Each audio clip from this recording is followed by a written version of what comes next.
Eu quero começar o conteúdo propriamente dito falando de uma maneira muito rápida em alguns aspectos que seriam mais metodológicos da obra do Capistrano de Abreu. Não é que eu vá apresentar aqui a metodologia de trabalho dele, não. Só vou falar rapidamente de alguns aspectos que são aspectos muito próprios do modo do Capistrano de Abreu fazer história do Brasil no século XIX e no século XX. Primeiro eu quero chamar a atenção para o conjunto de leituras do Capistrano de Abreu. O Capistrano é um historiador, digamos, já considerado moderno, no sentido de que ele pretende fazer ciência, e essa característica de moderno do trabalho do Capistrano de Abreu tem muita relação com o que era o modo de fazer história no século XIX, que já era um modo científico. Científico nessa perspectiva de tentar explicações acerca do processo histórico e fazer essas explicações à luz dos grandes autores que estavam aparecendo naquele contexto. No caso do Capistrano de Abreu, ele é um leitor já do Spencer, do Butler, do Ranke e de muitos outros autores da área das humanidades de um modo geral e da história em particular, que já propunham um procedimento metodológico visando a construção da história como ciência e que já eram, digamos assim, um diferencial muito grande em relação à geração do Varnhagen, que a geração do Varnhagen, a história tinha uma conotação política por excelência e uma relação muito imediata, muito forte com aquele processo que nós trabalhamos de formação dos Estados nacionais. Aqui não, aqui na época do Capistrano de Abreu, e isso em todo o mundo ocidental, a história já se constituía como uma disciplina que procurava cada vez mais ser uma disciplina científica, portanto ela dialogava com o saber desse campo mais largo das ciências humanas, com as diferentes formas de conhecimento, que também emergiam enquanto conhecimento científico, e já propunha a utilização apresentada para o leitor de um método de trabalho. Na época do Capistrano de Abreu, há alguns elementos que sobressaem em todas as ciências da nossa área em particular. É o estudo da relação entre a cultura e a natureza, ou seja, todos os trabalhos, eles têm essa perspectiva de equacionar a relação do homem e de suas formas de cultura com o meio. Isso é muito claro no Capistrano de Abreu. Se a gente for para a historiografia piauiense, isso é muito claro, por exemplo, Mário Dias Neves, essa relação entre o homem e o meio. E que tem um diálogo muito perceptível com a geografia, especialmente com a geografia alemã, e com os estudos sociológicos franceses, especialmente do Hippolyte Taine. Então, são referências intelectuais do Capistrano e da geração dele. Do ponto de vista propriamente metodológico, a marca do Capistrano de Abreu, como a marca dos grandes historiadores do período, é a erudição documental. Isso significa a história se apoia num conjunto muito definido de documentos, especialmente documentos que vêm sendo descobertos durante o período, nessa pesquisa exaustiva feita nos arquivos nacionais e internacionais, e essa documentação ela não é tomada como a história, ela é objeto de procedimentos, como eu falei na aula passada, de erudição, tanto da heurística como da hermenêutica, para a partir dessa leitura mediada pelo método, feita pelo pesquisador, se construir a narrativa histórica. Portanto, para além do documento, o historiador precisa utilizar uma metodologia que ele explicita qual é essa metodologia e que é uma metodologia rigorosa que é aplicada aos documentos. Por que essa metodologia rigorosa é aplicada? Porque o fim do trabalho do historiador é chegar àquilo que a gente pode nomear de a verdade documental. Porque a verdade é documental, a verdade não é especulativa, ela não é literária, ela não é ficcional. é verdade que emana desse trabalho metodológico que o pesquisador faz incidir sobre os documentos. E é uma história que a gente já pode dizer que é uma história secularizada. Por que uma história secularizada? Porque não é mais porque Deus quis. A explicação não é dada pela providência divina. Não é de natureza religiosa a explicação dada pelo historiador. A explicação dada pelo historiador é resultado da interação entre os homens. É um produto humano, ou seja, é do século, certo? Século no sentido mesmo daquilo que não é a dimensão religiosa, que não é a dimensão providencial, não é a dimensão divina. A história, ela resulta da interação entre os homens, da interação dos homens com o meio, a interação das sociedades. Então, é uma história já secularizada. No caso do Capuchinho de Abreu, é basicamente uma história que a gente poderia nomear hoje de econômica e social. Ela é muito pouco uma história política, ela é muito pouco uma história institucional, como foi a história feita pelo Varnhagen. A história do Varnhagen é uma história do Estado Nacional, portanto é uma história política, é uma história das instituições. É uma história em que o Estado é o centro. Aqui no Capuchinho de Abreu, não. O Capuchinho de Abreu já é uma história econômica social, é uma história em que o sujeito principal não é a nação, o sujeito principal é o povo, a categoria dele é o povo, especialmente o povo comum, na sua vida cotidiana, na sua vida privada, nos seus trabalhos, nos seus dias, nas formas que esse povo encontra para se relacionar no seu próprio seio, se relacionar com os meios de sobrevivência e se relacionar com a natureza. Os interesses do Capuchinho de Abreu são interesses também divergentes do Varnhagen.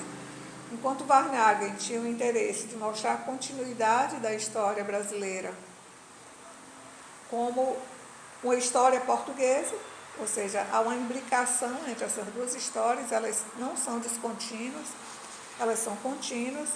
O Capuchinho de Abreu tem interesse em mostrar os sertões, mostrar os interiores, mostrar a movimentação e a história feita já pelos mestiços, pelos mamelucos, pelos indígenas, por aquelas pessoas que adentraram o interior já mestiçados, já misturados ou se misturando nesse processo e criando um mundo que era um mundo mais distanciado do mundo europeu, um mundo de adaptação a essa natureza, de ajustamento a essas condições tropicais e, sobretudo, um mundo que não era tão articulado à Europa, um mundo de cultura, de modos de sobrevivência, que eram especialmente cultura construída por esse povo que ele já nomeia, que ele já considera o povo brasileiro, em oposição ao povo português, que foi o povo tratado pelo Varnhagen. Então, o Capuchinho ele vai se voltar justamente para os costumes, para as populações rurais, para os caminhos, para os rios, para a cultura material dessas populações, para diferenças entre as várias áreas brasileiras, para o adentramento e conquista do sertão, em oposição àquela história litorânea feita pelo Varnhagen. Bom, ainda um pouquinho sobre o método do Capuchinho de Abreu, para a gente poder depois entender melhor o que é que ele coloca na sua história, na sua narrativa.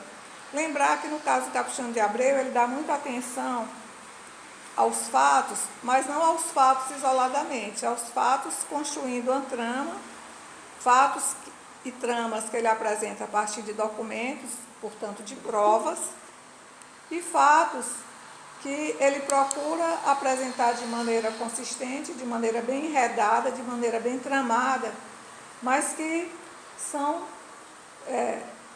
também narrativas que têm lacunas, com a característica que o Capuchinho de Abreu sempre apresenta as lacunas. Ele diz, não, aqui não pude ir adiante, não tive documentos, aqui precisa alguém explorar posteriormente. Ou seja, ele apresenta a trama tão fechada quanto ele pode, mas ele não silencia acerca daquelas falhas, daquelas lacunas daqueles buracos que precisam ser preenchidos ainda com a pesquisa.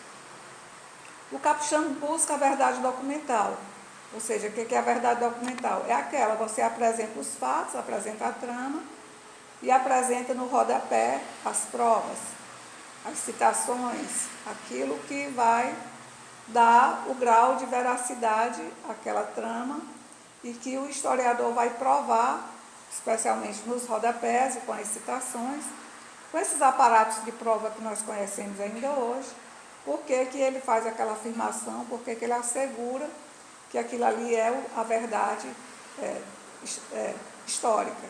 Então, bom, o sentido da história para o Capichano de Abreu não é mais o sentido de apresentar um Estado brasileiro que se constrói a partir da continuidade portuguesa, que era o sentido da obra do Varnhagen. O sentido da obra dele é apresentar a maneira como no Brasil vão se criando os brasileiros e vai se estruturando a cultura brasileira, certo?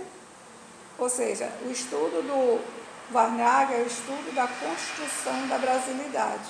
Do Varnhagen não, do Capichano de Abreu.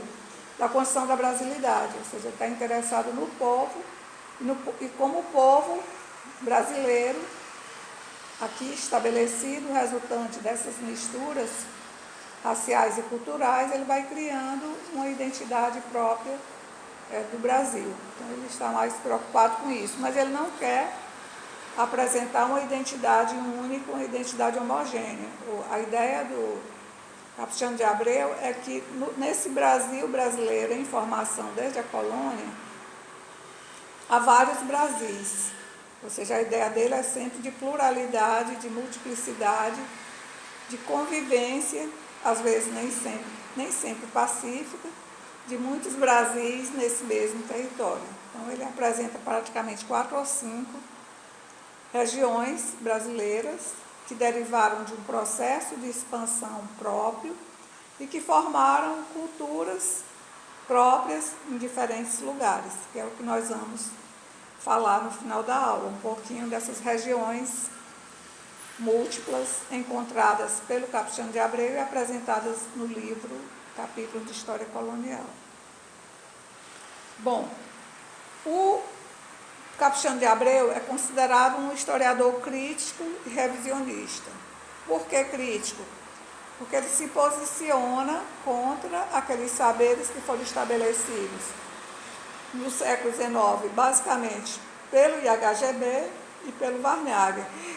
Ou seja, ele se posiciona contrariamente àquelas postulações dos historiadores ou dos cientistas que tinham como escopo principal da sua obra apresentar esse Brasil centralizado, unificado, esse Brasil, digamos assim, que precisava se preservar enquanto ente político, enquanto, digamos assim, um espaço de uma mínima coesão identitária e de manutenção do seu próprio território. Então, o Capichano de Abreu, o tempo dele, essas coisas já estavam resolvidas. Basicamente, ele é o historiador da época da Primeira República. Então, essas questões, para ele, eram questões, digamos, de importância menor.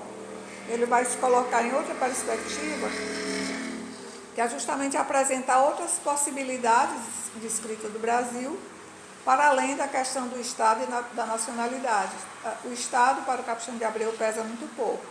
Como eu falei, o centro da obra dele não é o Estado, o centro é o povo. Então, ele vai muito mais apresentar, nessa sua revisão da história do Brasil, uma perspectiva que é uma perspectiva dos costumes, da vida cotidiana, da vida comum, dessa economia miúda que faz a vida das pessoas, essas interações quase primárias do homem com a natureza. Ele vai apresentar muito mais o que seria a vida fora do Estado, a vida longe da burocracia, a vida apesar das instituições. Então, ele é um historiador que é mais econômico e social do que político e institucional, como foi o caso do Varnhagen.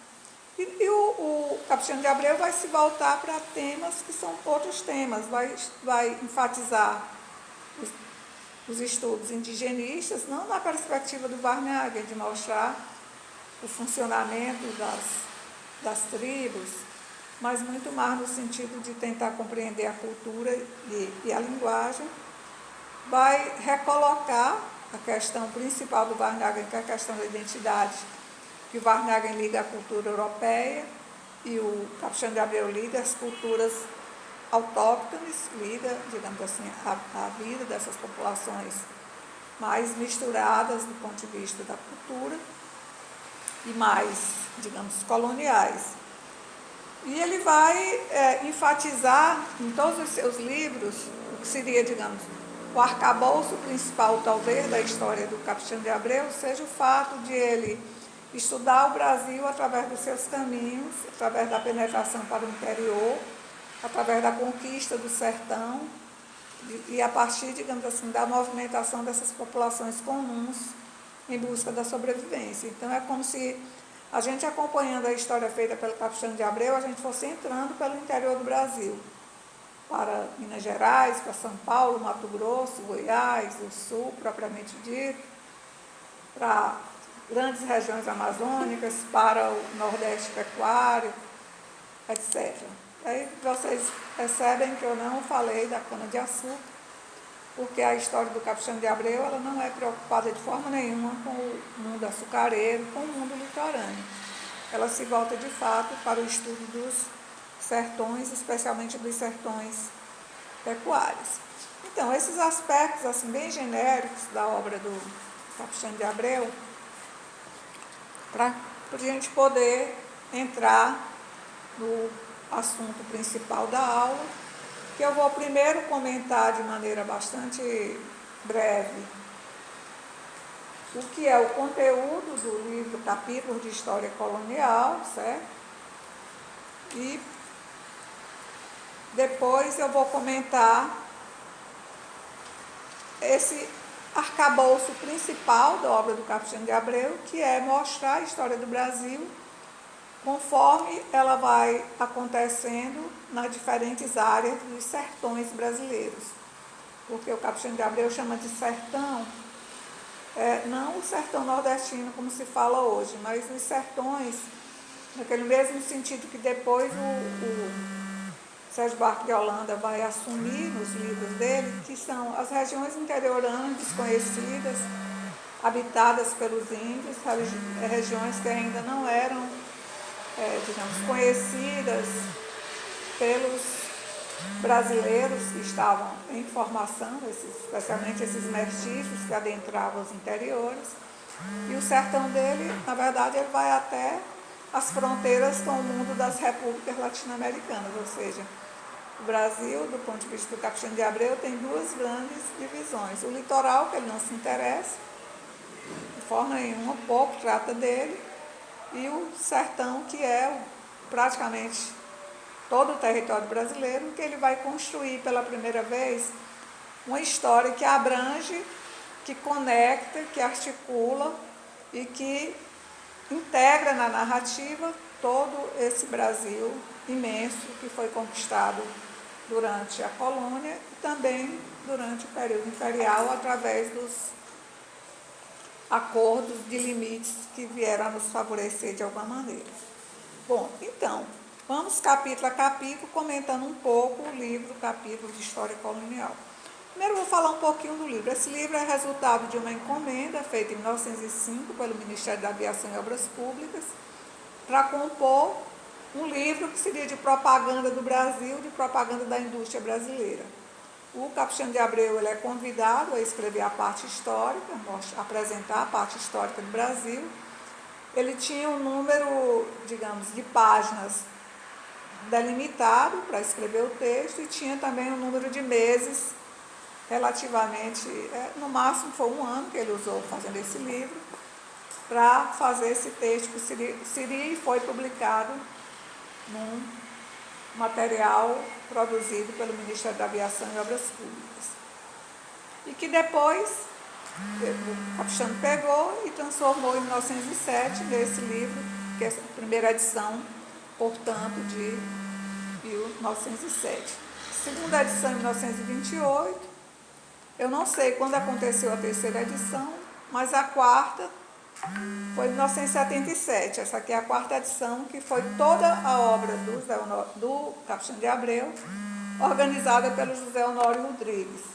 Porque o José Honório Rodrigues fez com o Capistrano de Abreu aquilo que o Capistrano de Abreu fez com Varnhagen, se encarregar de reorganizar, editar e divulgar a obra, certo?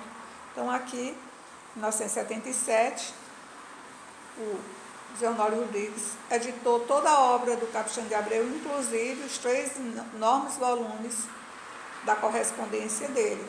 E pela correspondência que a gente pode ter ideia daquilo que eu falei na aula passada, as sociabilidades culturais da época e desenvolvidas em torno do Capistrano de Abreu. Então esse livro, ele é composto de 11 capítulos. Isso aqui está tudo detalhadinho no texto do Ronaldo Vaifas que eu passei para vocês. Então vou dizer muito rapidamente que eu quero passar para o capítulo dos sertões, porque eu escolhi para vocês. Os antecedentes indígenas, pouco tem de índio. Esse é um capítulo geográfico. Eu li esse capítulo, mas eu nem li as 2 páginas dos índios, porque eu achei o capítulo muito maçante. Não aguentava. Serra, rio, não sei o que lá, Planalto, eu não aguentei isso não. Mas o que ele apresenta, até porque o leitor do livro sobre a indústria brasileira era leitores, digamos assim, gestores e estrangeiros também, que poderiam investir na indústria brasileira, era um livro de propaganda. Ele começa apresentando o território do ponto de vista da sua natureza física e fala um pouquinho, muito pouco, sobre os indígenas. O capítulo 2, como eu falei, achei muito chato esse capítulo aqui, eu praticamente pulei. Os fatores exóticos, o próprio título já mostra uma distância que o Capistrano de Abreu quer remarcar em relação ao Varnhagen. Lembre que o Varnhagen achava exótico os índios, certo? Os naturais da terra foram nomeados como exóticos pelo Varnhagen. Aí o Capistrano de Abreu vira o Varnhagen de ponta cabeça e diz, não, exótico é quem chegou. Ou seja, os naturais da terra, eles eram o povo local. Os exóticos que chegaram, os alienígenas, foram os europeus e os africanos. Então ele já vai marcando a posição dele, que vai falar não a partir da Europa, mas a partir do próprio Brasil. O olhar, o ângulo, né, de observação, de interpretação dele, o lugar em que ele se coloca é o próprio Brasil, falando dessa nossa história. Então, ele vai chamar a atenção para essa condição, digamos assim, exótica, né, dos africanos e dos portugueses. E no capítulo 3 ele vai retomar, de alguma maneira, aquele esquema que eu falei que o Varnhagen fez na História Geral do Brasil e que entrou praticamente nos livros didáticos e permaneceu e permanece na estrutura que se utiliza para falar da história do Brasil. Ele vai falar dos descobridores, aqui vem uma crítica, inclusive, do Ronaldo Vaifas ao Capistrano de Abreu, de que, como ele já havia produzido o mais importante livro sobre o descobrimento do Brasil, o que ele colocou aqui no livro, capítulo de História Colonial, é um nada, comparativamente ao livro extremamente erudito que ele produziu para aquele concurso do Colégio Pedro II, do Imperial Colégio Pedro II, como nós vimos nas aulas anteriores. Então, ele vai tratar dos descobridores, mas de maneira muito breve, e em seguida das capitanias hereditárias. Olha que aqui ele já está mais ou menos no esquema do Varnhagen. Com relação às capitanias hereditárias, ainda hoje a maior parte dos livros didáticos segue quase assim ao pé da letra as perspectivas do Capistrano de Abreu, que ele vai chamar a atenção para essa forma de gestão inventada pelos portugueses. Ele vai chamar a atenção para a divisão das 12 capitanias, para aquelas capitanias que conseguiram ter sucesso, que foi a capitania de São Vicente, que vai, a partir dela vai haver expansão paulista, inclusive para o Planalto paulista, e a capitania de Pernambuco, que se instalou muito cedo de maneira muito forte a cultura da cana-de-açúcar e o comércio internacional do açúcar a partir de Pernambuco. Mas, na verdade, o Capistrano de Abreu ele não dá muita bola, assim, propriamente para as capitanias e para os capitães donatários, não. Ele vai chamar a atenção que essa forma de administração é uma forma que ela não foi muito exitosa, ela teve muitas dificuldades, e o Estado português já foi que tomar outras iniciativas para, digamos, dar conta de alguns aspectos importantes desses primeiros anos, que eram a própria posse mínima dessas terras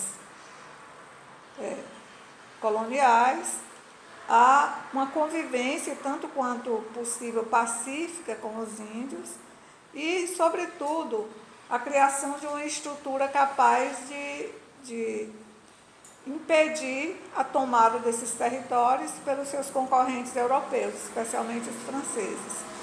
Daí esses capítulos, capitanias hereditárias e capitanias da coroa, serem capítulos que têm, de uma certa maneira, uma densidade política, e tem uma presença institucional, porque aqui é onde ele vai apresentar a criação do governo geral, a vinda do primeiro governador, as ações adotadas, a tomada de algumas capitanias pela coroa para serem capitanias da coroa, as dificuldades dos donatários, a relação muito tensa com os índios, o sucesso e fracasso das primeiras iniciativas, e de uma certa maneira, embora ele conte a partir daqui, ele conta uma história relativamente parecida com a história mais comprida que Varnhagen havia contado na História Geral do Brasil.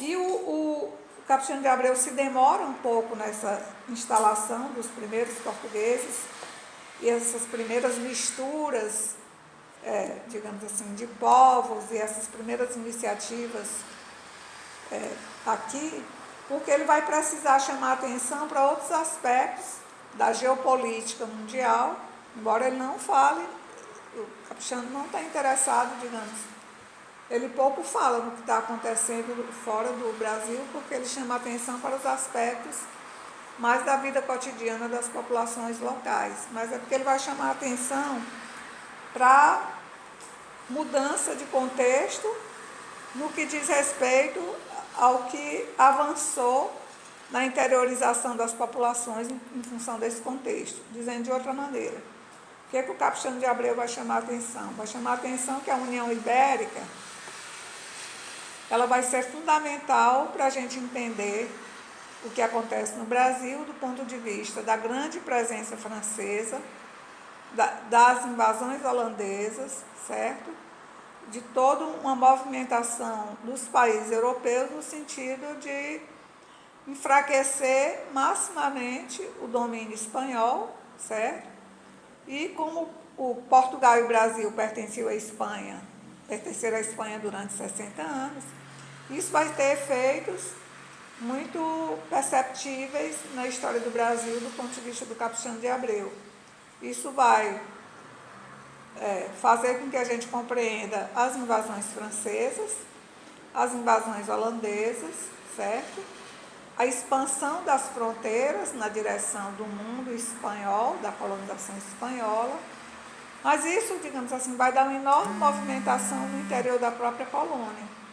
O Capistrano de Abreu, nesses capítulos, ele vai chamar, no seguinte, sobre os flamengos, ele vai chamar a atenção justamente para a maneira como os franceses foram ocupando as regiões açucareiras, a região de Pernambuco, da Bahia, do Rio de Janeiro, do Maranhão, e principalmente como as populações locais, elas foram se mobilizando com os portugueses, gestores, e os índios associados aos portugueses, eles foram se organizando no sentido de, digamos, garantir sua terra, sua propriedade, sua posse, portanto, garantir o domínio, que num certo momento é espanhol, depois é o domínio português. Então, o Capistrano vai se debruçar sobre os franceses no Rio de Janeiro, sobre os franceses no Maranhão, sobre os holandeses em toda a costa do Nordeste,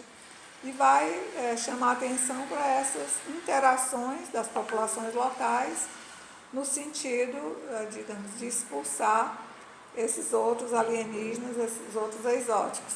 Tanto que o Capistrano de Abreu vai defender a ideia de que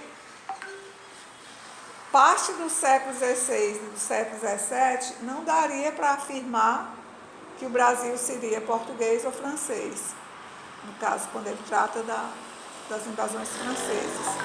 Por quê? Porque tanto portugueses como franceses criaram alianças com os nativos e essas alianças eram fortes, ou seja, as populações originais elas tomaram partido, parte dos franceses e parte dos portugueses. Então, o Capistrano de Abreu sempre deixa aquela ideia de que, num certo momento, a gente não sabia se Portugal manteria esse território ou se esse território seria de posse de outros países europeus.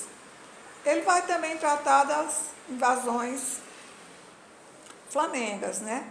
Que aí é bem interessante, porque o Capistrano de Abreu se aproxima muito do Varnhagen, que ele vai chamar a atenção justamente para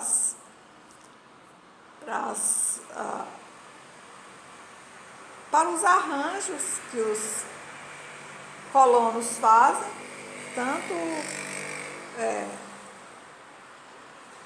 articulando negros como índios, como portugueses, como mestiços brasileiros, no sentido de se contrapor a essa presença holandesa aqui no Brasil. De uma certa maneira, o Capistrano de Abreu ele dá continuidade a uma ideia que já está embrionária no Varnhagen, de que ali na expulsão dos holandeses do Nordeste estariam os primeiros indícios de um sentimento nativista, de algo que pudesse, digamos assim, unir essas populações que eram, digamos, muito distintas do ponto de vista da cultura, do ponto de vista dos interesses, do ponto de vista das hierarquias sociais da época, mas tanto Varnhagen como o Capistrano de Abreu, eles, digamos, convergem nesse aspecto de que ali havia um embrião de nacionalidade,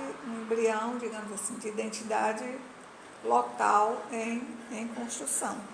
E é bem interessante porque ao tempo em que eles convergem nesse nascimento do nativismo, que é a palavra que eles utilizam, eles também convergem no que diz respeito à avaliação das revoltas coloniais. Lembrando que o Varnhagen ficava todo constrangido porque tinha que falar em 1817, falar em 1824, em Pernambuco, tinha que falar da conjuração mineira, ele ficava completamente destroçado por falar da Revolução dos Alfaiates, porque tudo isso eram aspectos da história do Brasil que eram contrários a essa presença portuguesa, política, institucional, e do ponto de vista da narrativa também eram questões que iriam tirar a força da sua tese, né, da continuidade portuguesa no Brasil, da continuidade do Estado português. E o Capistrano de Abreu, não sei com que grau de consciência, ele também, de uma certa maneira, segue o Varnhagen nesses aspectos. Ele não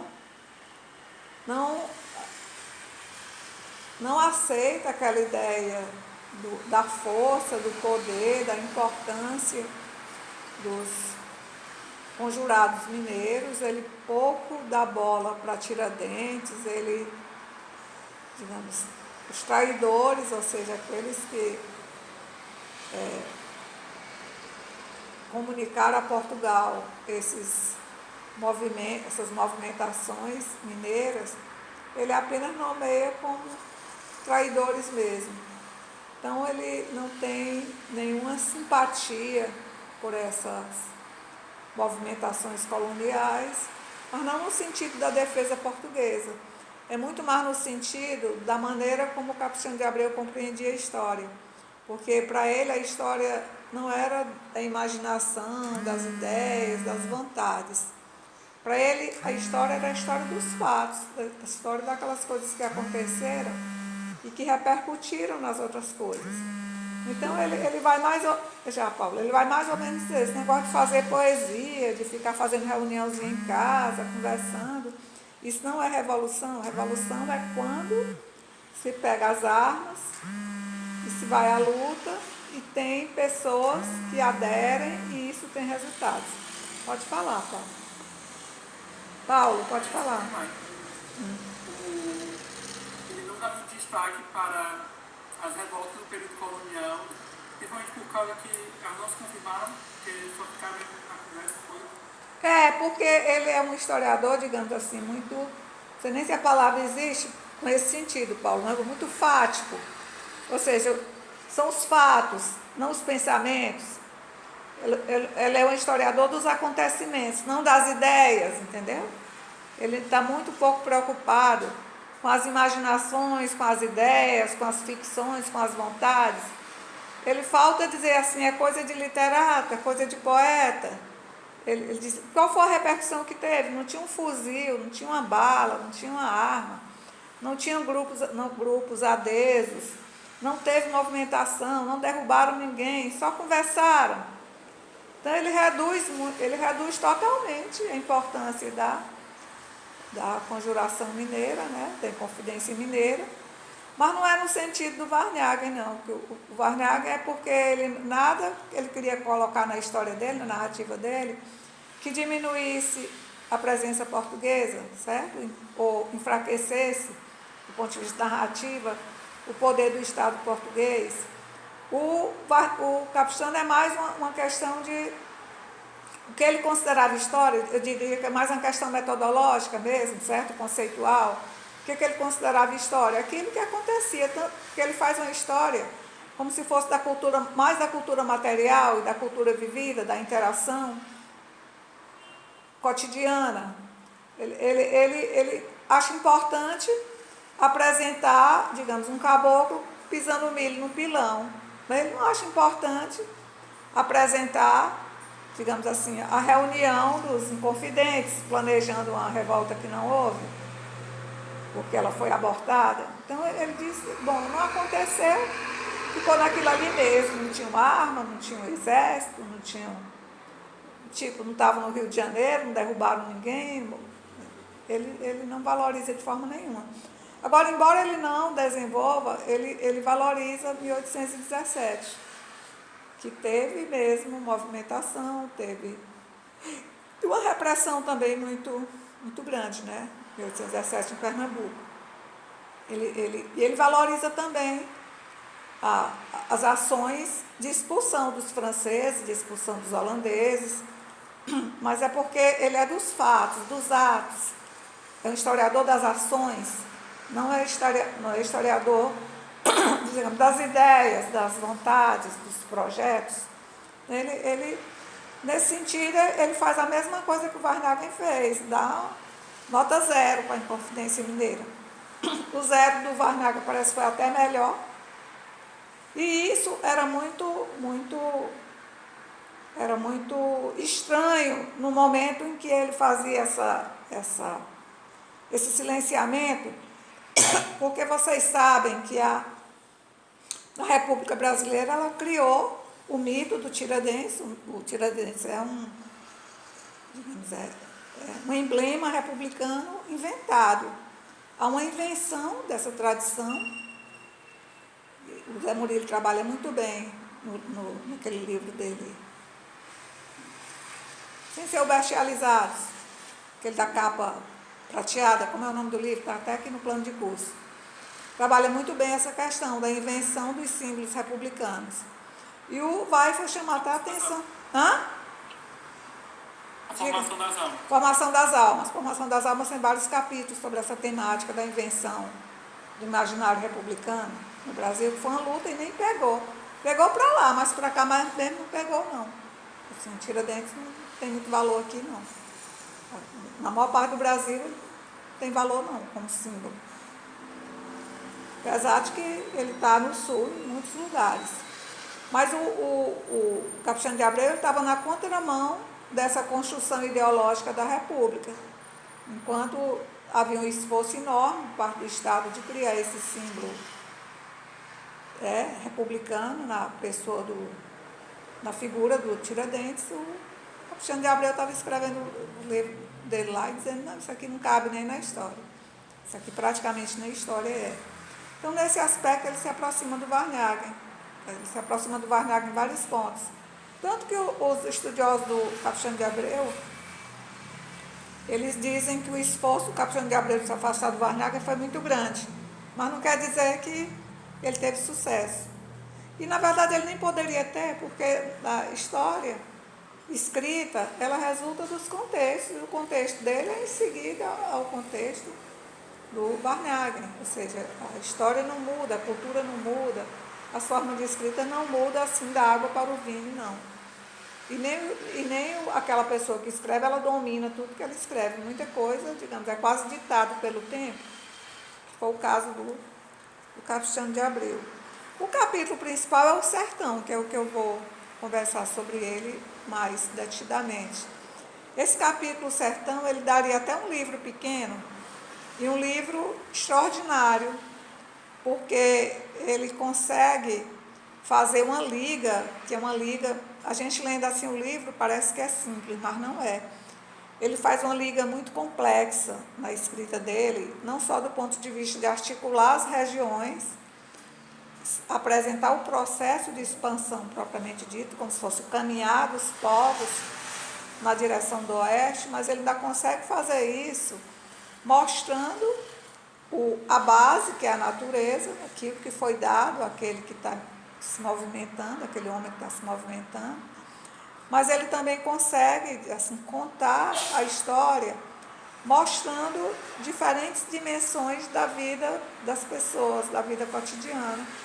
Ele apresenta a cultura material, as roupas, os casamentos, as festas, o plantio, a colheita, a relação hierárquica entre as pessoas que compunham aqueles grupos, as migrações constantes, os vínculos com o litoral, com os mercados, os preços, os produtos, os animais, os vegetais.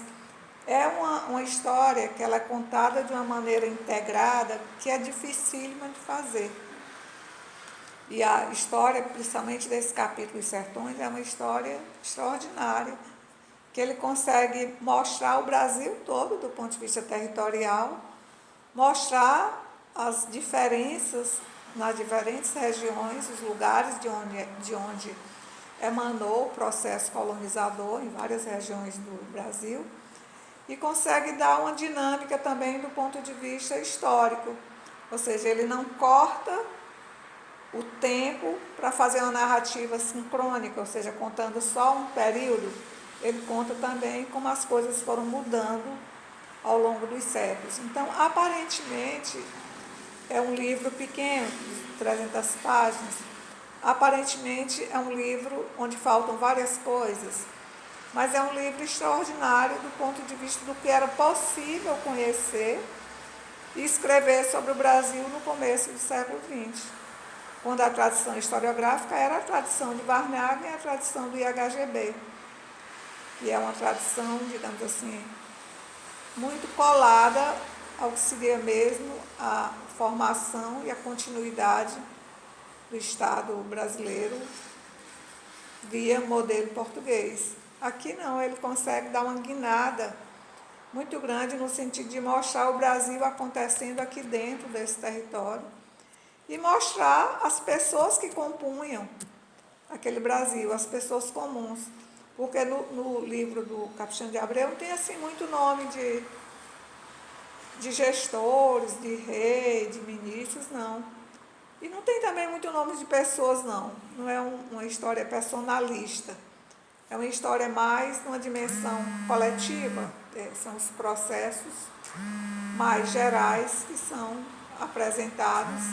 Quando precisa, ele bota o nome de uma pessoa ou de outra, quando o impacto é grande. Mas, geralmente, é uma história que a gente poderia chamar social.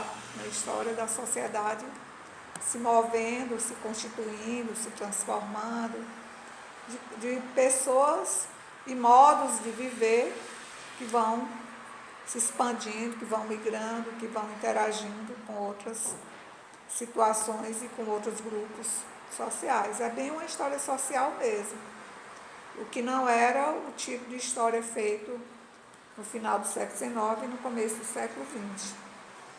Porque as histórias eram histórias mesmo do Estado ou contra o Estado, porque é bem interessante quando a gente vê a produção do IHGB, muitos textos estão mostrando o Estado, digamos assim, ele se fazendo presente sobre as populações, e muitas vezes também é a história das populações contra o Estado, mas não olhando do ponto de vista das populações, olhando do ponto de vista do Estado, digamos que está impondo ordens e as pessoas não estão obedecendo. Estou aqui pensando, por exemplo, nas histórias da balaiada. A história do Gonçalves Magalhães da balaiada, a história do Alencar da balaiada, são histórias do Estado.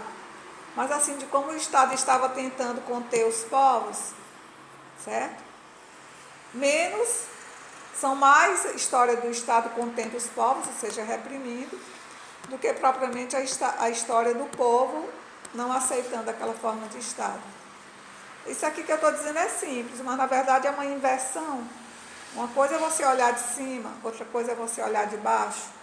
E a gente aqui poderia dizer que o Capistrano já está olhando de baixo, já está olhando do povo e não a partir da instituição. Que são coisas, se a gente lê muito rapidamente, sem prestar atenção, não se dá conta, mas são mudanças muito grandes no modo de fazer história que ele faz. Então, ainda comentando aqui um pouquinho cada capítulo. O Sertão eu vou já explicar do que se trata. Formação dos limites é também um capítulo muito próximo do Varnhagen. Lembre que o Varnhagen, tanto como diplomata, como historiador, ele foi muito dedicado à questão dos limites. Como diplomata, ele se fazendo de bobo, mudinho, pesquisando a documentação que favorecia o Brasil. E como historiador, trazendo para o livro dele muito dessa história diplomática, fazendo muita história diplomática. E o Capistrano de Abreu aqui, ele vai também trazer essa questão dos limites. Qual o sentido dessa questão dos limites do Capistrano de Abreu? É realçar que essa expansão enorme do território, ela resulta da atuação das pessoas, dos sertanejos, vão virando sertanejos que vão adentrando essas regiões, mas também de ganhos que teriam resultado da União Ibérica. Porque quando houve a União Ibérica, que a Espanha ficou dona do mundo inteiro, inclusive praticamente toda a América, como era só um dono, só um rei, aí não havia muito essa questão, e aqui no caso os colonos brasileiros foram entrando, quase chegando ao Pacífico. Então ele vai dizer que é um dos ganhos. E esse ganho vai ser corroborado aqui na época de estabelecer diplomaticamente os limites do Brasil. Mas é um capítulo que ele vai muito na direção do Varnhagen. E 3 séculos depois, esse capítulo, que é o último do livro, vai fazer elogia muito. E é um capítulo, eu reli agora também, porque fazia tempo que eu não li esse livro, mas reli só alguns pedaços. Reli o capítulo 9 todo. De fato, capítulo 11. Esse capítulo 11, ele coroa toda a ideia do Capistrano de Abreu de fazer uma espécie de história social. Porque nesse capítulo 9 está mesmo delineado o que era a sociedade brasileira no final do século XVIII, do ponto de vista das categorias sociais, de como elas interagiam, onde viviam, como viviam, o que vestiam, o que comiam, o que plantavam, o que vendiam, como rezavam, como casavam, como festejavam, como brigavam. Ele mostra mesmo a sociedade brasileira pulsando em cada região, porque o Capistrano de Abreu, ele divide o Brasil como se fosse assim 4 grandes regiões. A região do sul, que vai de Minas até o extremo sul, o Mato Grosso, Goiás, aquela região lá, que é a região estudada posteriormente pelo Sérgio Buarque. A região, digamos assim, que se estruturou em torno das Minas Gerais, já no século XVIII.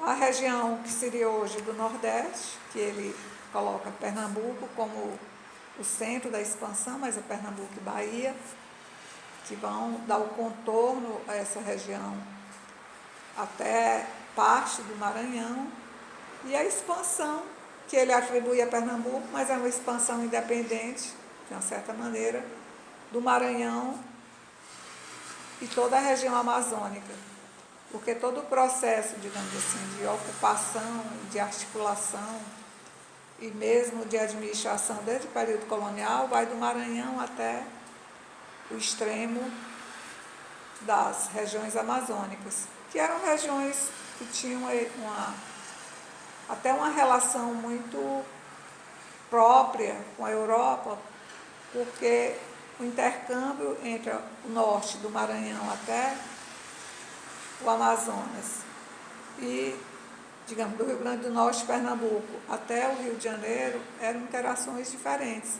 A região da costa leste, ela intercambiava muito mais rapidamente, favoravelmente com o Rio de Janeiro e dialogava politicamente, administrativamente com essa capital, primeiro na Bahia e depois no Rio de Janeiro. E essas regiões do Maranhão, até as áreas amazônicas, elas tinham um vínculo direto com Lisboa. Isso em função da proximidade física, que é muito rápida a navegação do norte do Brasil para a Europa, e em função também de aspectos naturais, que eram as correntes de vento, que elas os navios vinham, digamos, de São Luís para o Ceará, para o Rio Grande do Norte, para Pernambuco. Só podiam navegar em alguns meses do ano, porque o regime de ventos fazia os navios voltarem, não era ainda navegação a vapor, né? Era a vela, era os ventos que conduziam os navios. Eles voltavam para o lugar de origem, então era muito difícil o contato com a costa leste, com o sul do Brasil, e esse contato era muito rápido com Lisboa. É bem interessante a gente observar que mesmo no final do século XIX, quando o Piauí estava iniciando assim de maneira mais intensa a sua integração com a Europa, do ponto de vista das exportações dos extrativos, ainda era, em algumas circunstâncias, muito mais fácil ir para Lisboa do que vir para o Rio de Janeiro. Lisboa se gastava 21 dias, 22 de navio. Então, às vezes, uma pessoa adoecia em Parnaíba ou em São Luís.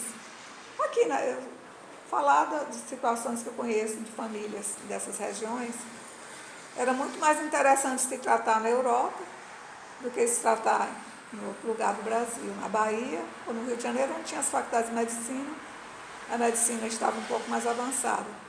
Mas tem muitos casos que eu acompanhei de mortes em Lisboa, de parnaibanos, de maranhenses, de piauienses que iam fazer tratamento na Europa porque era mais interessante, mais rápido para tomar essas providências. Então é interessante a gente ver que muita coisa do período colonial e do século XIX permanece no final do século XIX até o começo do século XX, como essas interações através da navegação marítima com as grandes cidades europeias, que se ia muito fazer tratamento em Lisboa e em Paris. Até aquele governador Benedito Leite, do Maranhão, não sei se tem algum maranhense aqui na sala, ele faleceu em 1909, fazendo tratamento em Paris. E não sei se vocês lembram que o Gonçalves Dias,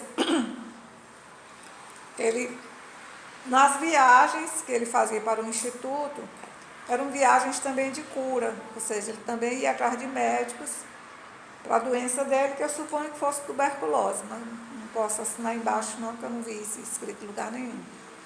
Ele também se tratava em Paris. E o próprio João Francisco Lisboa, também, quando ele adoecia, ele ia para a Europa, e ele morreu numa dessas viagens também, só que ele morreu lá em Portugal. Então não era infrequente, digamos assim, esse vínculo diretamente com a Europa. E o Capitão de Abreu chama a atenção que essas áreas eram áreas que tinham uma certa independência. essas áreas que ele chama dos sertões, tinham certa independência. E essa independência ela tinha relação com aspectos geográficos também. Lembrem que a ciência da paixão do Capistrano é a geografia, né? Ele era, inclusive, no Colégio Pedro II, professor de Geografia e História, que era uma cadeira só. Geografia e História do Brasil. Na época chamava Corografia. Não era Corografia do Brasil. Leia-se hoje Geografia do Brasil, certo? Bom, então, é mais ou menos isso que trata esse livro, capítulo de História Colonial. Agora vamos ver, nesse capítulo de História Colonial, o resumozinho de cada capítulo está muito bem organizadinho no Waifas. Esse texto do Waifas é bem simples, não tem nada demais. A importância dele é a gente ver o conteúdo do livro e ver o que o livro traz de novidade em relação ao Varnhagen, certo? O que traz de novidade, o que traz de continuidade. Então, esse texto do Waifas, ele tem esse sentido de mostrar como na historiografia brasileira os autores vão, ao mesmo tempo, sendo continuados pelos outros, mas fazendo também as suas incursões próprias, estabelecendo suas teses, rompendo com alguns conhecimentos que eram considerados adequados em certa época, porque é uma história da historiografia mesmo, que a gente faz na disciplina, tá bom? Bom, com relação aos sertões vou aqui tomar um pouquinho d'água. Os sertões, eu vou detalhar que sertões são esses.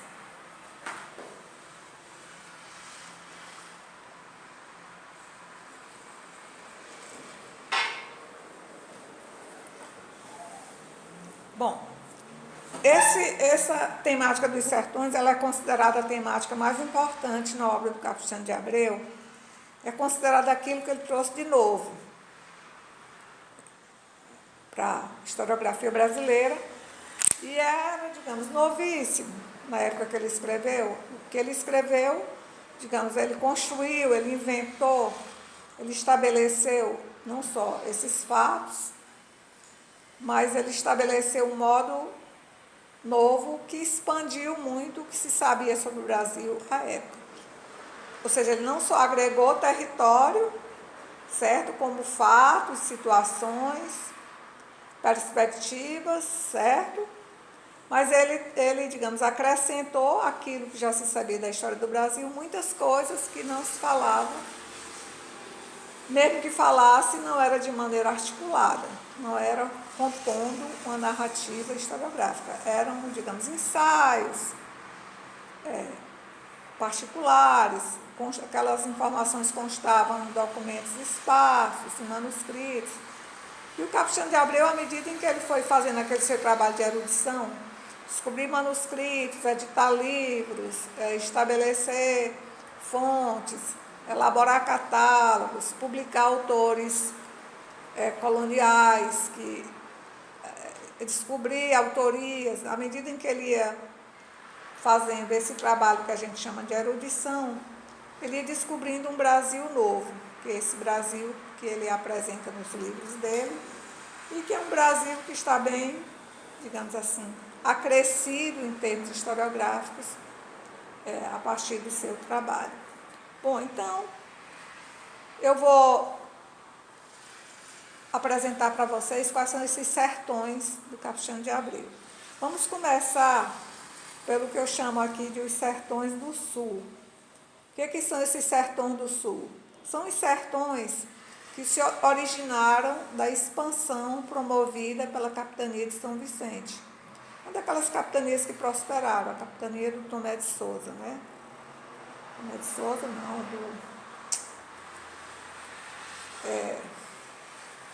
eu não lembro daqui o nome do primeiro donatário, não.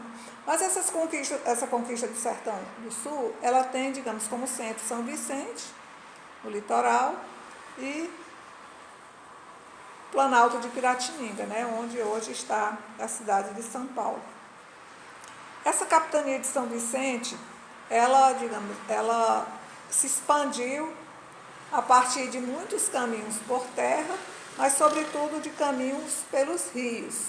que é o que nós vamos estudar no Sérgio Buarque. O Sérgio Buarque, por mais que os admiradores neguem, ele praticamente pega aqui o Sertão do Sul, esse pedaço do Capistrano de Abreu, e estuda nos livros Monções e Caminhos e Fronteiras, ou seja, é uma continuidade aqui dos assuntos trazidos pelo Capistrano de Abreu. Então, o Capistrano de Abreu vai estudar a expansão dessas regiões por terra e pelos rios, portanto, ele vai se tornar, talvez, aí o primeiro historiador das bandeiras e dos bandeirantes. Lembrem que eu falei para vocês que aquela saga do bandeirismo, escrita pelo Afonso Toné, foi uma sugestão do Capistrano de Abreu. Foi praticamente o Capistrano de Abreu que disse: você quer bombar, você quer trazer uma coisa diferente, uma coisa nova, estude as bandeiras e os bandeirantes. Então, ele traz essa temática das bandeiras e dos bandeirantes, portanto, ele traz também aquela história dos apresamentos indígenas. Ele vai fazer uma apresentação dessas bandeiras como expedições que têm principalmente como objetivo conquistar os índios, aprisioná-los, torná-los escravos e vendê-los na vila de São Vicente, certo? No litoral paulista, para as inúmeras embarcações que vêm de Pernambuco, do Rio de Janeiro, de vários lugares da colônia, comprar indígenas. Lembrem que nesse primeiro século, no segundo século da colonização, os escravos africanos eles eram muito, muito caros. E as regiões mais pobres, elas não podiam, digamos assim, funcionar à base de mão de obra escrava africana. A grande mão de obra dos primeiros séculos, embora seja um assunto um tanto negado na história do Brasil, foram os indígenas. Os indígenas, eles depois foram cristalizados como preguiçosos, inadaptáveis ao trabalho colonial, mas a grande mercadoria, pode-se dizer a única mercadoria das bandeiras, aquilo que os bandeirantes iam apresar, eram os índios, para serem trabalhadores nas suas lavouras, para serem transportadores de mercadorias e para serem vendidos para as outras capitanias. E para formarem os exércitos dos bandeirantes, porque vocês sabem que os índios eram capturados por exércitos formados por índios, comandados por mamelucos, né? Mas compostos de índios já, digamos, amansados, já adestrados para esse trabalho, que era o trabalho de aprisionamento dos outros índios. Então, ele vai mostrar essa dura conquista dos índios. É bem interessante, porque o Capistrano de Abreu ele toma muito as dores dos indígenas, ele não amacia para os bandeirantes, não. Ou seja, a história que ele faz do bandeirismo não é uma história, digamos assim, de valorização, de heroicização, não. Ele diz, não, são verdadeiros bichos que aprisionam os irmãos, aprisionam os irmãos, ou seja, os índios aprisionam os índios. E os portugueses se beneficiaram e souberam explorar aquelas desuniões que já havia entre as tribos, que nós vimos lá no Varnhagen, que as tribos eram muito desunidas e os portugueses souberam muito bem lidar com essas desuniões e benefício próprio. Então, ele vai falar, digamos assim, da destruição das reduções jesuíticas. São páginas assim, muito, muito tristes, muito dolorosas desses massacres das reduções jesuíticas nos territórios que seriam espanhóis, onde os jesuítas se estabeleceram, ali na fronteira do Paraguai até o Rio Grande do Sul, é que estavam instaladas as grandes missões que foram destruídas pelos paulistas.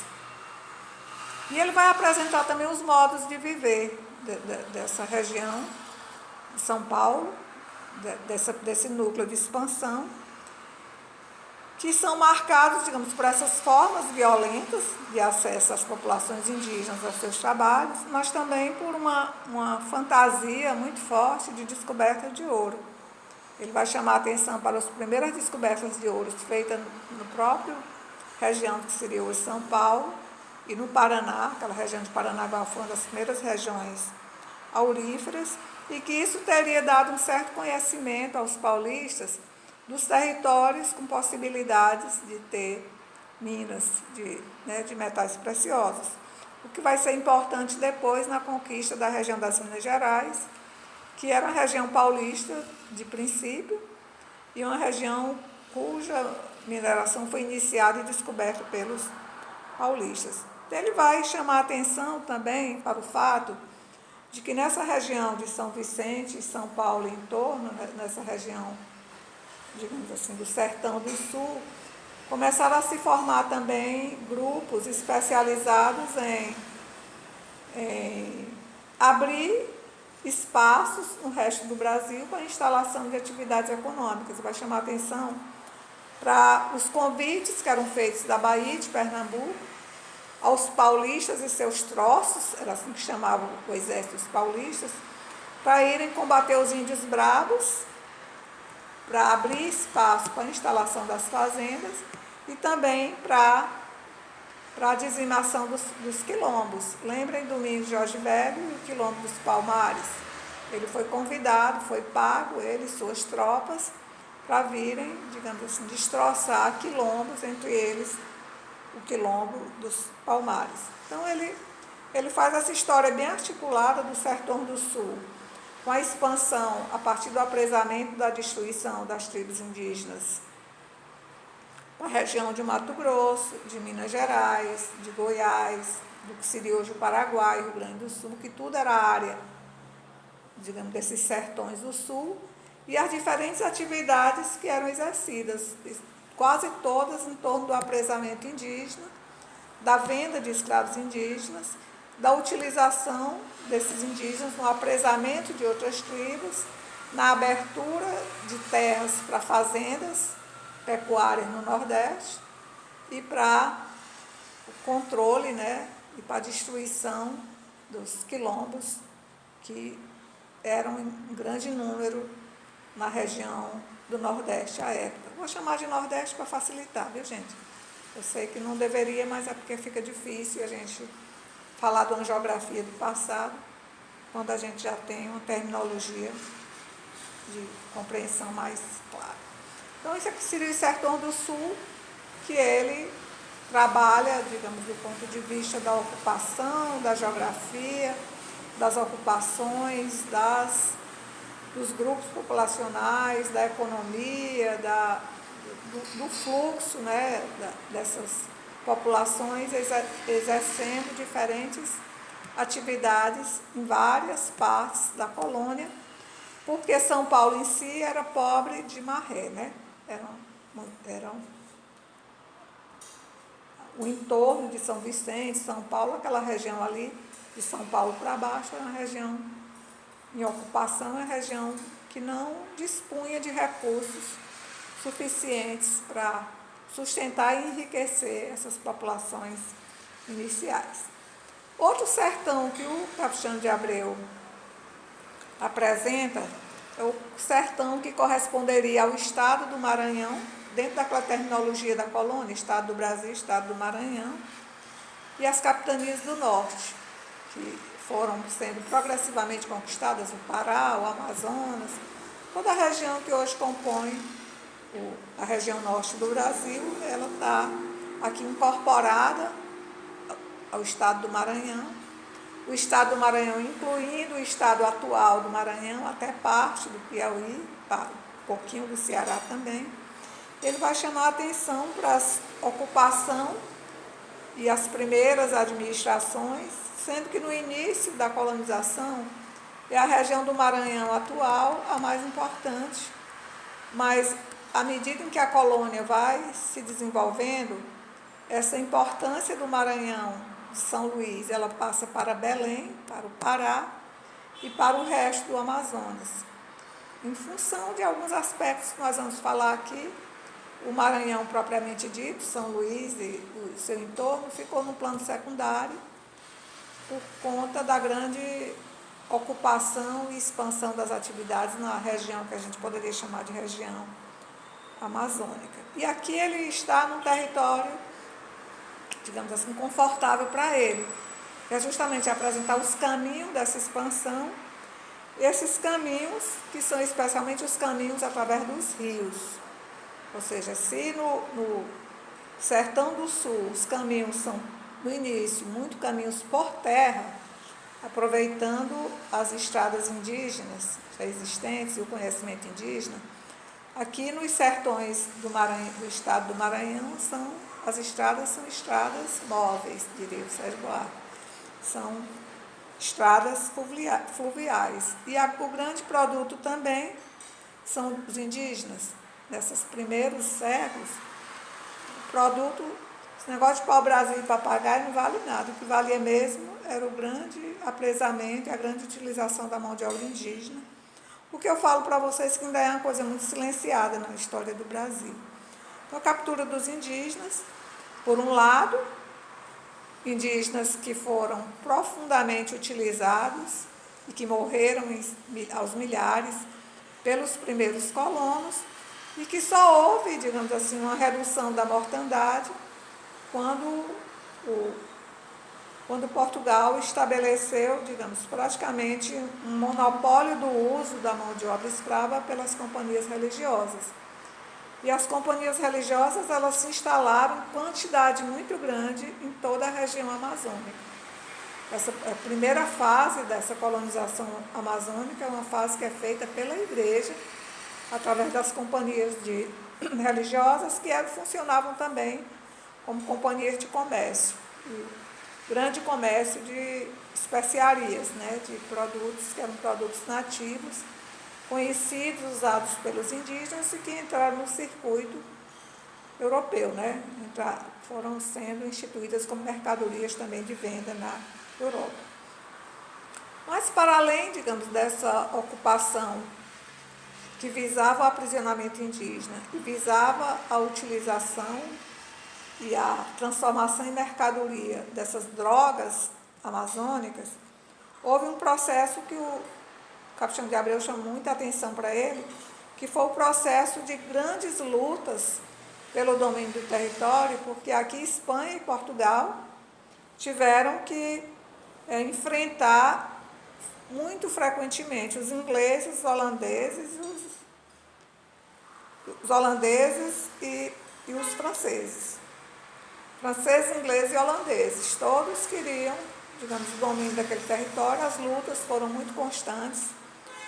Portugal terminou sendo, digamos, o vencedor, mas o Capitão de Abreu vai chamar a atenção também para essas grandes dificuldades de apropriação e manutenção do território por conta dessa política europeia, especialmente da Inglaterra, da Holanda e da França, no sentido de ocupar, se apossar desses territórios. Aqui ainda hoje a gente tem no mapa do Brasil, ali em cima, né, as 3 Guianas, né, que são os resquícios dessas lutas pelo território dos sertões amazônicos, né?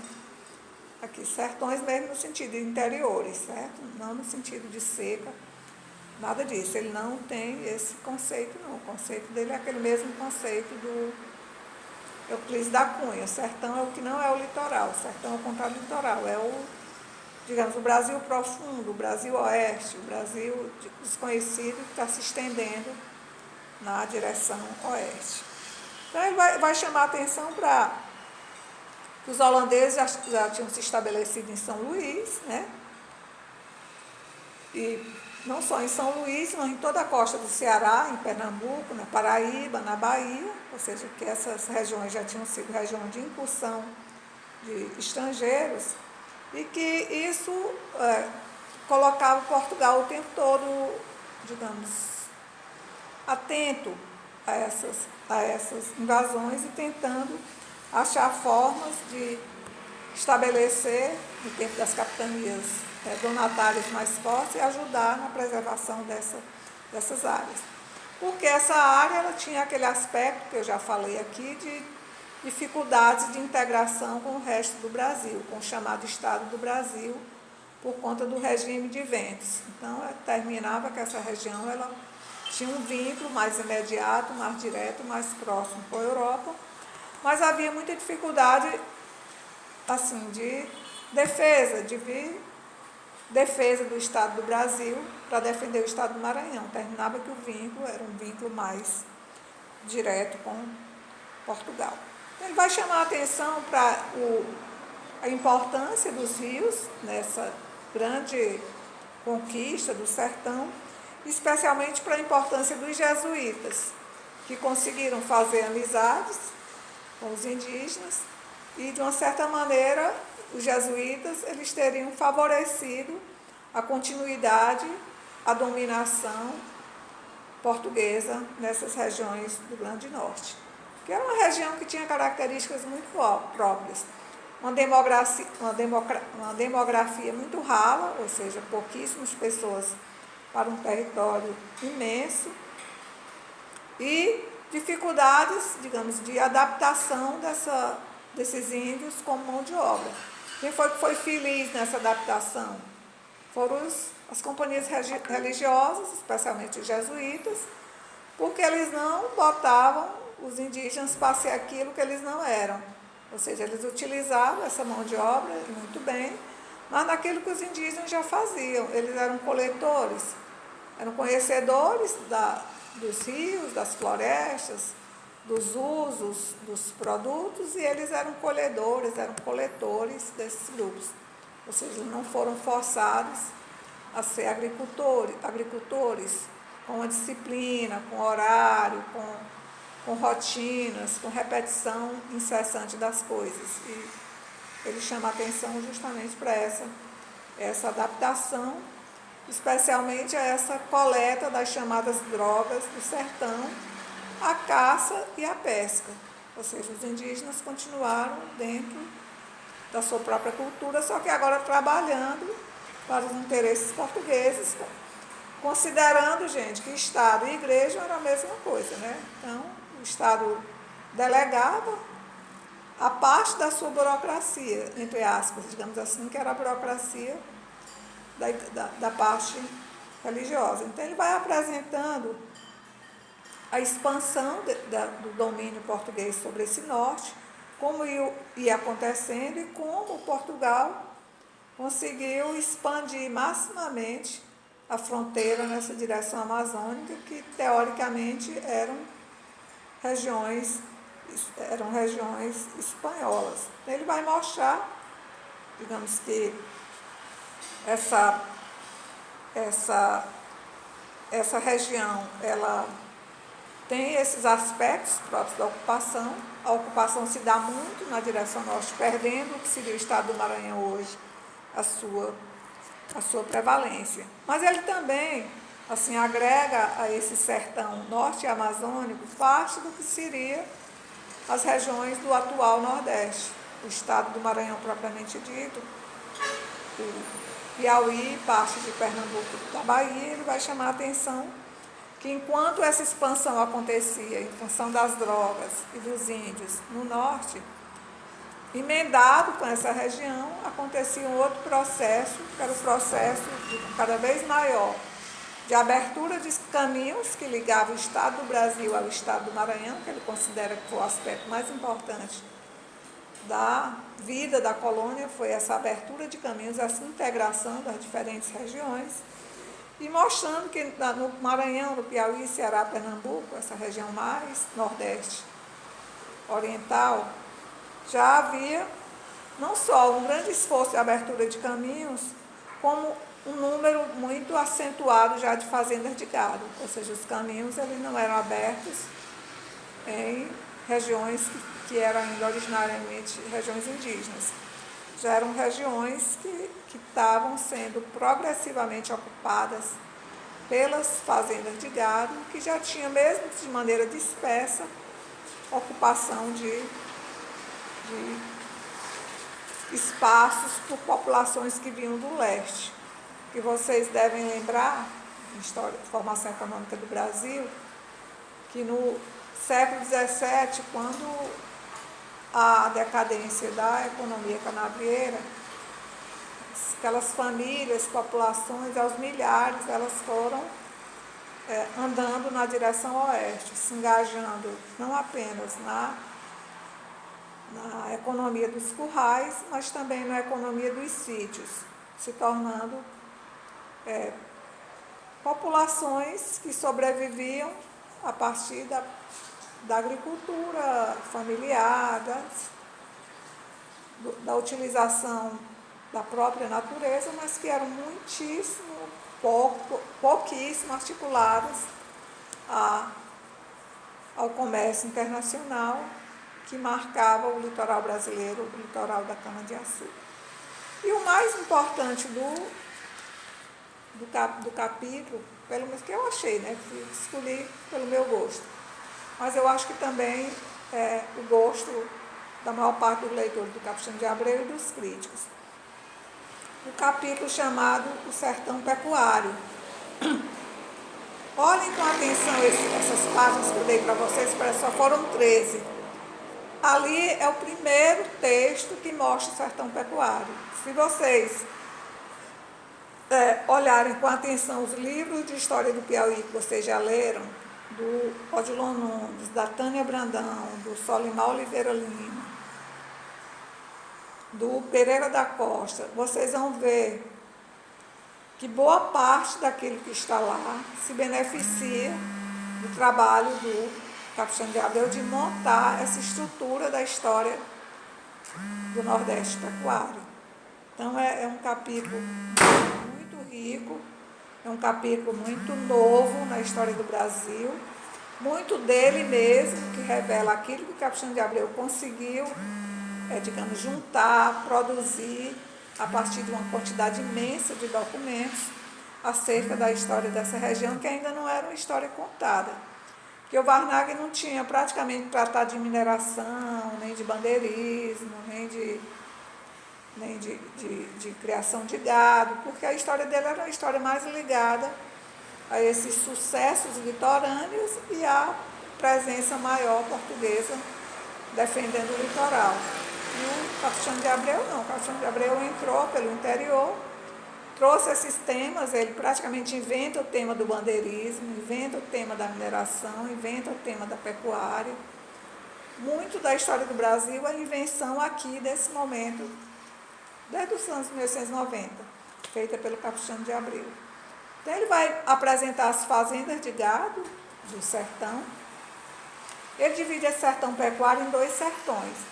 Os sertões de dentro, que é a região, digamos, do Nordeste, que foi ocupada pelos baianos, originário de Salvador, o caminho de Salvador, adentrando pelo litoral, pelo Rio São Francisco, que vai pegar parte de Minas Gerais, a Bahia toda, parte mesmo de Pernambuco, do Piauí, do Maranhão. Vai ser um imenso sertão que foi sendo ocupado, povoado, explorado e plantado de currais a partir da Casa da Torre, de Garcia Dávila, do Domingos Afonso Mafrense, aquelas grandes famílias que, digamos assim, estruturaram a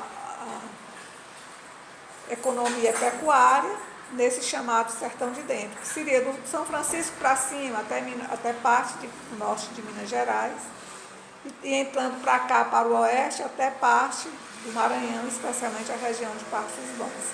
Então, esses chamados sertões de dentro, eles resultaram da expansão baiana.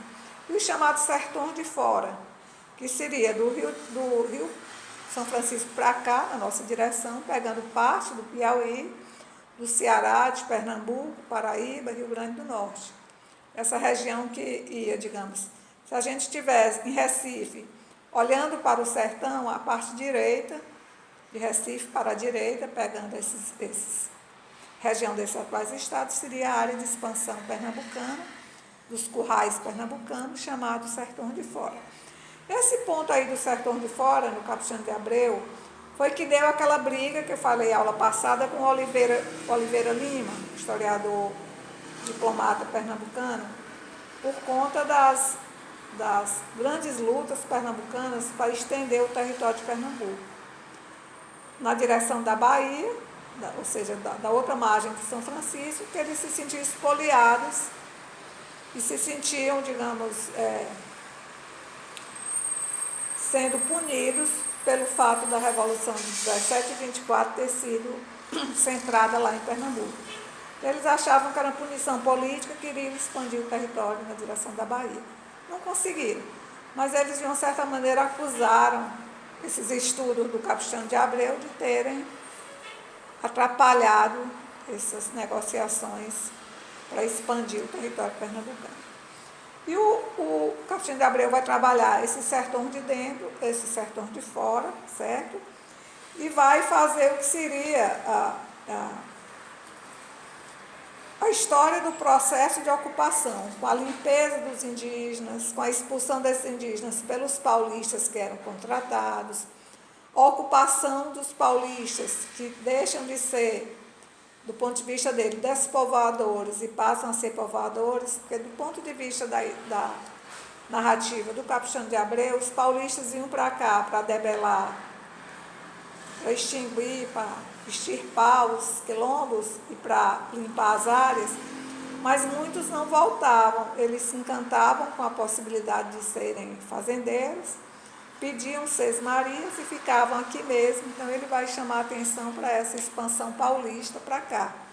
Lembra que eu disse para vocês que com São Paulo se tornando o estado político e economicamente mais importante do Brasil na República, a historiografia ela ficou cada vez mais paulista. E aqui a gente vê também uma pegada paulista no Capistrano de Abreu, ou seja, ele colocando os paulistas como conquistadores do Nordeste também, expandindo, portanto, essa ação paulista para o território brasileiro. Que é, por exemplo, o que o Odilon Nunes vai fazer em Ponto Grande. O Odilon Nunes quase vai dizer que nós somos mais paulistas do que baianos e pernambucanos, porque já estão nessa fase da ideologia paulista e dessa grande movimentação no sentido de paulistinizar o Brasil e dizer que o Brasil é uma conquista dos bandeirantes. Então ele está chamando a atenção para isso, mas o mais importante no capítulo é que ele trata do que ele nomeia de a civilização do couro, ou seja, o que é o grande diferencial dessa região. É justamente ela ser uma região que foi ocupada por sesmeiros, ou seja, aqueles que recebem sesmarias, por poceiros, aqueles que apenas usam aquela terra ou pagando uma pequena renda ou, de alguma maneira, servindo aos sesmeiros, sendo seus representantes. Mas ele vai dizer que é uma região que vai ser permeada por fazendas e por sítios, e que vai ter uma vida muito própria. É uma região que ela foi habitada, primeiro pelos indígenas, que foram ou incorporados, ou matados, ou expulsos, mas ela vai se marcar pela presença baiana, pernambucana e paulista, e isso vai dar uma característica muito própria a essa região. Ele vai falar da relação entre o produto principal, que é o gado, e a alimentação, e o modo de viver. E ele cria algo que hoje os historiadores estão desmentindo, que é ter havido uma civilização do couro. Do couro era a cama, era a porta das cabanas, era a roupa, era o catre, era o copo, era o alforje. Ele vai colocando praticamente tudo, eram as cordas, tudo era feito de couro. Ele coloca toda a civilização, digamos assim, se organizando em torno do leite, do queijo, da carne, do churrasco, do couro, etc. Ele cria a ideia de uma civilização do couro, mas muitos historiadores hoje mostram que não, que era uma região, digamos, como as outras. Quem tinha dinheiro comprava objetos de prata, joias, roupas, ou seja, e quem não tinha vivia mais digamos assim, da exploração mesmo natural dos produtos, do artesanato doméstico, de fazer seus próprios tecidos, seus objetos, etc. Então, hoje os historiadores já colocam esse sertão pecuário do Capistrano de Abreu um pouco mais rico do que era o sertão que ele descobriu. Inclusive porque, do ponto de vista do Capistrano de Abreu, esse sertão era muito indígena ainda, muito mestiço, mas mestiço com índios também, e um sertão com poucos negros. E também a historiografia atual, ela desmente. O sertão pecuário era um sertão muito negro também, porque o negro, ele foi muito rapidamente adaptado, se adaptou muito rapidamente a todas as atividades do sertão pecuário, e ele era também um produto, digamos, capaz de fazer o que a gente chama de entesouramento. Se comprava um escravo, e era muito caro, porque o escravo, além de trabalhar e de reproduzir, ele era um dinheiro certo, era um conto de réis, era 800 mil réis. E era também, e o Capistrano chama mais atenção para esse ponto, um produto de demonstração, de prestígio, de riqueza, etc., de acumulação. Ou seja, quem tinha negros, escravos, era mais do que quem não tinha. E o Capistrano de Abreu vai chamar mais a atenção para isso, que os fazendeiros queriam se exibir com os escravos, mas os historiadores mais atuais, eles dizem não, trabalhavam pra caramba e eram ao mesmo tempo o trabalhador, o reprodutor e o entesourador, era a poupança também. A poupança, e claro, também o aspecto simbólico de quanto mais escravos, mais rico, mais prestígio tem aquele senhor no litoral. Mas a tendência do Capistrano de Abreu aqui nesse capítulo dele é, digamos, deixar a economia pecuária muito, muito naturista, muito, digamos, em função da natureza, e deixar a escravidão africana muito no sentido simbólico do prestígio dos possuidores, o que não corresponde muito ao que os historiadores contemporâneos encontram. Por exemplo, a Tânia Brandão, na dissertação de mestrado dela, e o Solimar na tese de doutorado. Só para dar dois exemplos aqui, bem conhecidos, de história do Piauí. Então, ele vai chamar a atenção desses sertões para os modos de vida, para as casas dos ricos e dos pobres, para a pouca presença do Estado português, que é outra coisa também que o Capistrano de Abreu trata aqui, porque como ele quer diminuir o Estado português e aumentar a performance do povo brasileiro e do povo sertanejo, ele praticamente diz que o Portugal não existia nos sertões. É outra coisa que os trabalhos de hoje, usando a documentação portuguesa, as correspondências de juízes de fora, da Inquisição e tudo, estão mostrando não. Portugal estava sempre com um olho no peixe, outro no gato. Portugal não abandonou o controle sobre as áreas e os representantes portugueses e as pessoas em geral, pela cultura da época, estavam sempre fazendo fuxico para a corte. O próprio João Francisco Lisboa, quando ele foi morar em Portugal, ele disse que se encantou demais com as correspondências, digamos, de delação. Todo mundo queria apontar o dedo para alguém. Ah, está fazendo um sinal judaico, está praticando a religião africana, não sei o quê. A correspondência para Portugal feita pelos padres, pelos juízes, pelos ouvidores, pelos representantes da coroa, pelos militares e pelas pessoas em geral é imensa, uns delatando os outros. É uma sociedade de delação no Brasil todo, inclusive no sertão, né? Então, hoje também essa tese ela vai estar um tanto enfraquecida pelas pesquisas, porque vocês sabem que hoje a gente não precisa mais ir a Portugal, né? Os arquivos portugueses estão na palma da nossa mão, todos digitalizados, disponíveis para o mundo todo, e tem saído trabalhos muito bons usando essa documentação que vem de lá. Então, ele vai chamar a atenção, digamos, para a resistência dos sertanejos às incursões da metrópole, para as formas de alimentação, para as formas de vestuário, para as festas, para o tipo de comida, como se preparava a comida, que tipo de produto, digamos assim, circulava, como era a agricultura, como eram as viagens de venda do gado para a Bahia, para Pernambuco, qual era a relação do vaqueiro com o fazendeiro, quanto eles ganhavam. Lembra daquele negócio do 4 em 1, que era a parceria? Ele explora bastante isso aqui.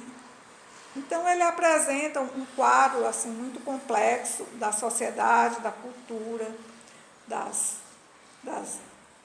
não, ele não trabalha com mestiçagem, mas ele trabalha já digamos, com os resultados, os mulatos, os caboclos, os mamelucos, os brancos, os negros, que, claro, no começo da colonização eram separadas as raças, mas logo se misturam e ele vai apresentando também essa riqueza, digamos assim, da mistura, embora ele não fale de questão de raça, ele pula um tanto essa parte, apesar de na época dele estar muito na moda estudar a questão raciológica.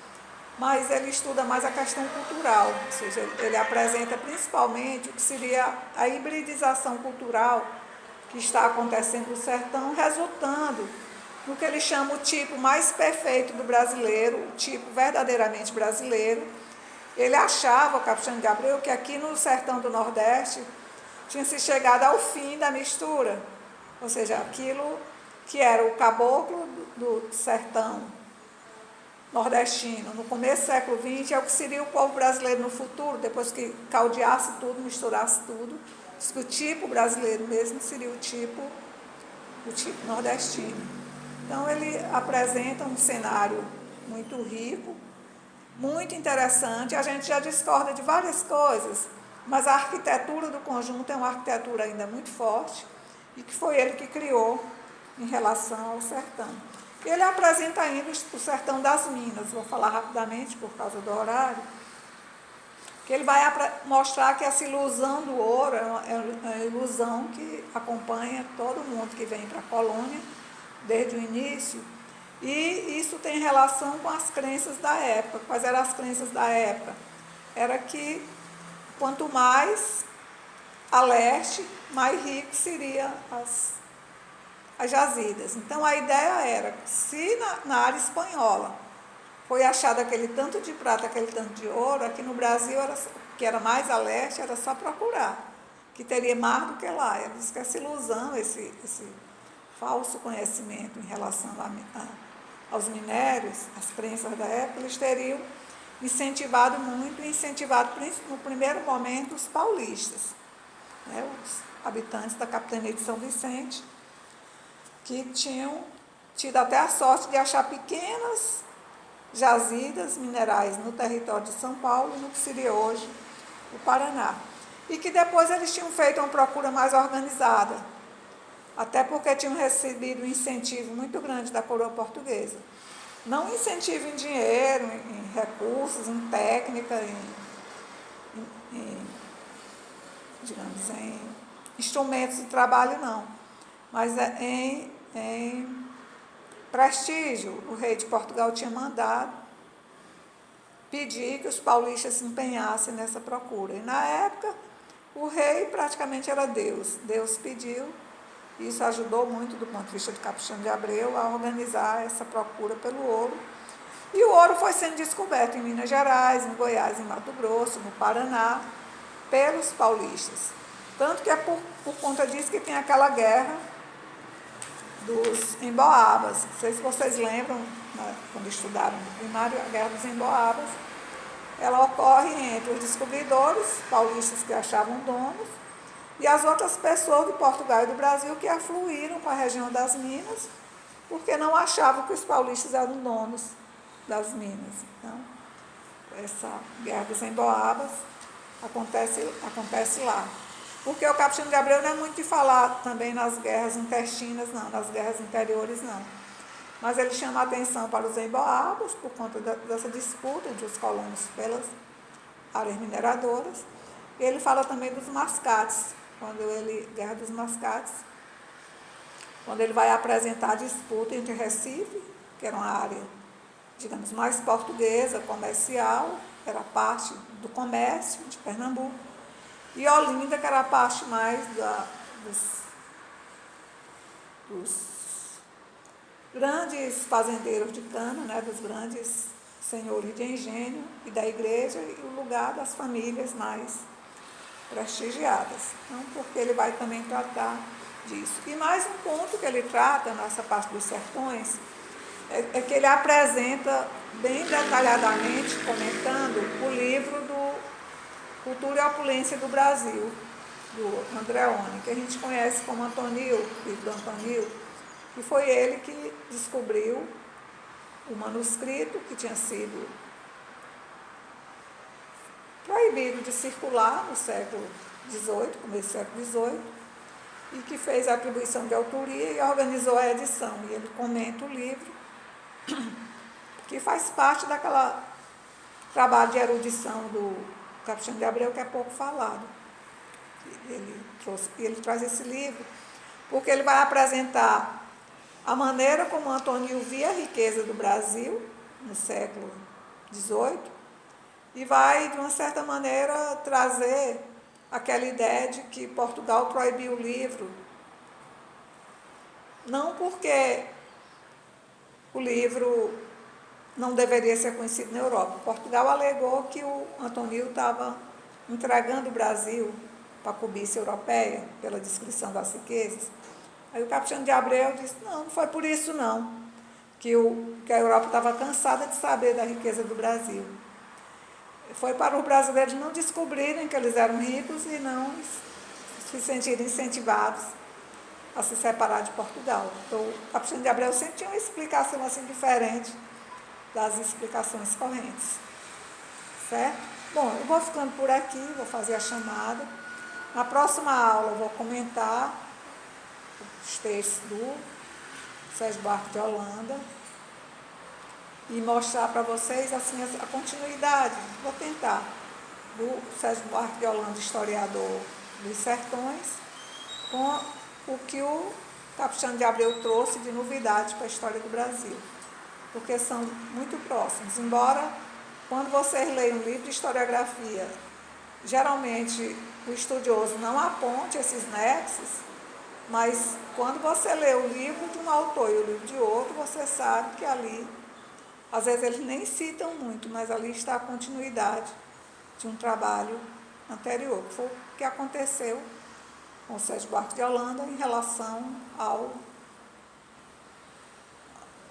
Capistrano de Abreu, tá bom? Dentro daquela ideia que eu falei na aula passada, de que havia uma comunicação, havia um intercâmbio, havia um conjunto de trocas de documentos, de interesse, muita amizade entre o Capistrano de Abreu e o grupo paulista, que estava ascendendo no começo do século, e mesmo alguns que já eram considerados modernistas, como Paulo Prado, que já eram do próprio Sérgio Buarque de Holanda também, já é um modernista, mas eles têm um débito muito grande com o Capistrano de Abreu, e essas inovações trazidas por ele no livro, capítulo de História Colonial. Se um dia vocês tiverem oportunidade de pegar o livro, eu acho que tem em PDF, porque já está em domínio público, leiam esse capítulo Os Sertões, ele completo, não só o pedacinho que eu trouxe, para vocês terem uma ideia, assim, o capítulo tem 80 páginas, por isso que eu só coloquei uma partezinha, um capítulo enorme, mas é como se fosse um livrinho mostrando esse avanço na direção do sertão do período colonial, que o livro termina aí no final do século XVIII, certo?